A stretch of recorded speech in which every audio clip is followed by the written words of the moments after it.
All right, let's jump right into one of the most fundamental concepts in MRI. The whole goal here is to get an intuitive feel for how MRI operators use just two simple controls. We call them TR and TE to create totally different images that can highlight very specific things inside the body. So here's our game plan. We're going to start with those two main levers the operator has. Then we'll break down what this whole image weighting thing actually means. From there, we'll get into the three main recipes for T1, T2, and proton density images. And we'll wrap it all up with a side-by-side comparison to make it all stick. Okay, first things first. Let's get to know the two knobs we can turn to completely change the way our final image looks. It all comes down to TR and TE. So first up is TR, which stands for repetition time. You can think of this as the rhythm or the beat of the scan. It's literally the amount of time we wait between sending one radio frequency pulse and then sending the next one. This pause is absolutely crucial because it dictates how much time the body's tissues have to recharge their signal before we hit them again. And the second lever is TE, or echo time. So if TR is the time between the beats, TE is how long we wait after a beat before we listen for the response. After that RF pulse goes in, we wait for a very specific amount of time. That's the TE, before we actually capture the signal, or the echo, coming back. And this little delay, it controls how much that signal has faded away before we measure it. And this diagram here makes it crystal clear. You see that big, long interval? That's your TR.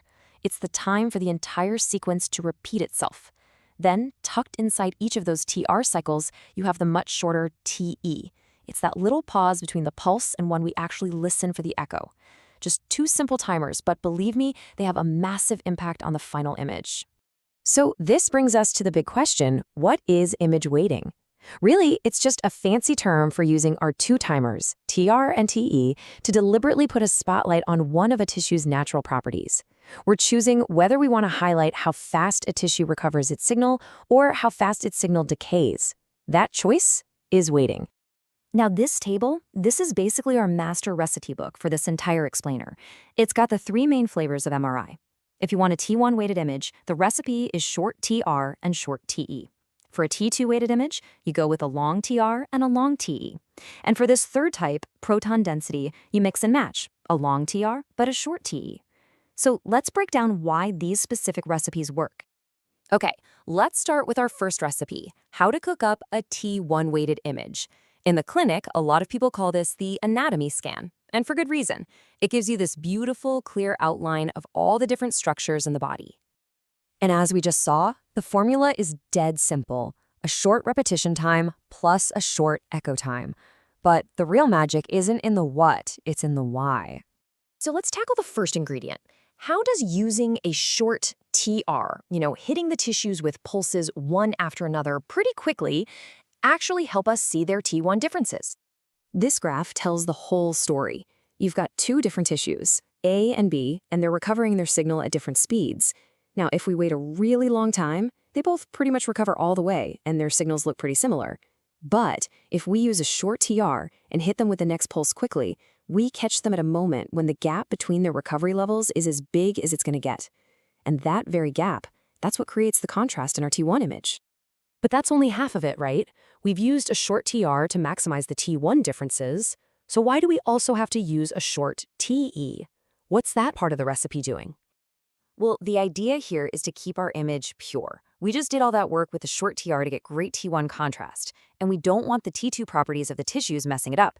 By using a short TE, we measure the echo almost instantly, before the tissues have had any real time to dephase and lose signal. We're essentially taking a snapshot that isolates the T1 differences we wanted to see in the first place. Okay, onto our second recipe, the T2 weighted image. Now, if T1 is the anatomy scan, T2 is the pathology scan. It is incredibly good at making fluid light up, which makes it perfect for spotting things like inflammation, swelling, or other disease processes. And the formula for T2 is the complete opposite of what we just did for T1. For this one, we need a long repetition time and a long echo time. So let's break this down too. First, why a long TR? It seems a little weird, right? If we want to see T2 differences, why would we start by waiting a long time between pulses? Well, the goal is to get the T1 effect out of the way. If we look back at our recovery graph, it makes sense. When we use a long TR, we're giving all the tissues, both the fast and the slow ones, plenty of time to recover their signal pretty much completely. So by the time the next pulse comes along, they're all starting from a very similar high point. We've effectively put them on a level playing field and erased their T1 differences. Okay, so we've successfully canceled out the T1 effect. Now for the second part of the recipe. How does using a long echo time bring out those T2 differences we want to see? This decay curve shows it perfectly. Right after the pulse, all the tissues start losing signal. If we measured right away with a short TE, they'd look pretty similar. But if we're patient and use a long TE, we wait long enough for the signal from fast-decaying tissues to drop way down, while the signal from slow-decaying tissues is still holding on. That gap between them just gets wider and wider, and that creates our powerful T2 contrast. All right, so we've seen how to isolate T1 differences and how to isolate T2 differences. But what happens if we try to minimize both of those effects at the same time? Well, that's where our third and final recipe comes in, proton density. The recipe for this is a clever hybrid.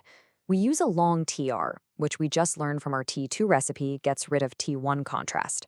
And we pair it with a short TE, which we learned from our T1 recipe gets rid of T2 contrast. We're actively trying to suppress both effects. And that's exactly it. If you strip away the influence of how fast tissues recover, and you strip away how fast they decay, what's left to create contrast? The only thing left is the most basic property of all, the actual concentration, or density, of protons in that tissue. Tissues with more protons simply look brighter. It's that straightforward. So let's bring it all home. We've got our recipes, we understand the logic behind them. Now let's put it all together in one final guide, comparing these three types of images and how key tissues actually look on the final scan. This table is really the ultimate takeaway. First, look at the T1 column. You're using a short TR, maybe 300 to 600 milliseconds, and a super short TE, around 10 to 30 milliseconds. The result? Fat looks bright, but fluid like cerebral spinal fluid or CSF is dark. Muscle's kind of grayish. Now jump over to T2. The parameters flip. A long TR over 2,000 milliseconds, and a long TE, somewhere between 80 and 140. Here, the contrast just inverts. Now CSF is brilliantly bright, fat is more of an intermediate gray, and muscle gets even darker. Finally, proton density. You grab that long TR from the T2 recipe, but pair it with the short TE from the T1 recipe, and what do you get? Well, things with a lot of protons, like both CSF and fat, show up as bright. Muscle stays in that intermediate zone. When you step back, what this all means is pretty amazing. By just mastering 2 simple timers, an MRI operator can basically be a photographer, changing lenses and filters to see the human body in completely different ways. And it leaves you with a final thought, doesn't it? We've learned how to isolate T1 and T2 properties to see inside the body.